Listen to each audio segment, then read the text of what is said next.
Did you know that solar cars can operate on the same amount of power used by a household hairdryer? I actually did know that, but that's mainly because I wrote the script. The one thing that I don't know is how a solar car is put together, but fortunately I'm here with the boys from TAFE SA, and they're going to give me the rundown. This team of students, staff and volunteers from TAFE SA are building a solar car for this year's Global Green Challenge.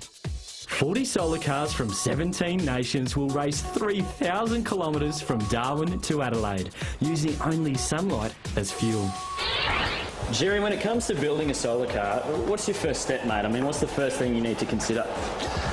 Well, you need to consider the overall design, obviously, because there are certain rules and regulations you need to comply with for the event itself.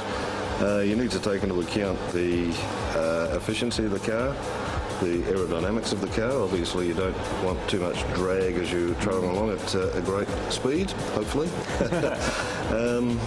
Yeah, the solar cells, the efficiency of the solar cells plays an important part. The type and kind of batteries that you have for energy storage. Wow. There's a lot to think about, obviously. There is. But not all of the thinking happens in this room. The body of a solar car is very important. It must be streamlined for aerodynamics and as large as possible to maximise power from the sun. And of course, any good solar car needs a decent motor. Now, Jerry, I can't believe that your motor is just in this back wheel. How does that work? Yeah, it's just the one motor only. It's a very high efficiency motor. It's about 98% efficient.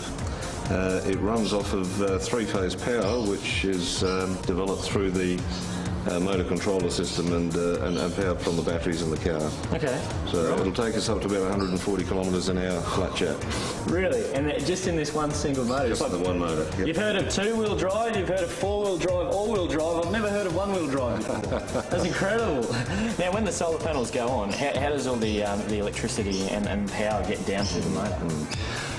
Well, the solar panels actually convert the sunlight into electrical energy, just like a solar panel you'll find on people's roofs these days. Yep.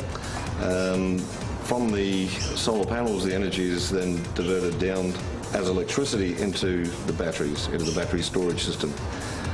From the batteries, the energy is then used via the motor controller, which then powers the motor. Well, all of the parts seem to be coming together nicely, but this mean machine can't race without a driver. The gig I got this year as a driver, I got because I was the driver of the 2007 race for TAFE SA. Right, so you've earned your stripes, obviously? Oh, definitely, mate, definitely. It's not an easy thing, though, is it? I mean, when you're out racing, do you have any strategies that you follow? The main strategy I follow is not falling asleep. It's very hard, you know, in the actual car because of the heat. Yeah, because how hot does it get inside the car? I mean, you're up in Darwin, so that's hot just right there. It is, and inside the car is actually hotter than outside lots of the time because we've got the sun coming down on the top of our array, which has got all the solar panels on it.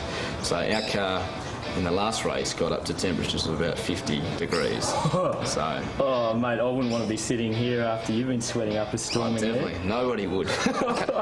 Fortunately, right now, we wouldn't get any whiff of smells or anything because it's quite open. It is, which is good. It is good. Now, I know it's not quite finished yet, mate, but I promised my mum that I'd get to have a drive of this thing. Oh, did you? Yeah, I did. You reckon you can help me out? Carl, I don't really think this is how a solar car's meant to work, mate. Yeah, but mate, the car's not finished. Plus the sun's out, I'm using people power, and the camera's on. Say hello to your mums, guys. Hey. See you later, Mum. I'm going to Darwin.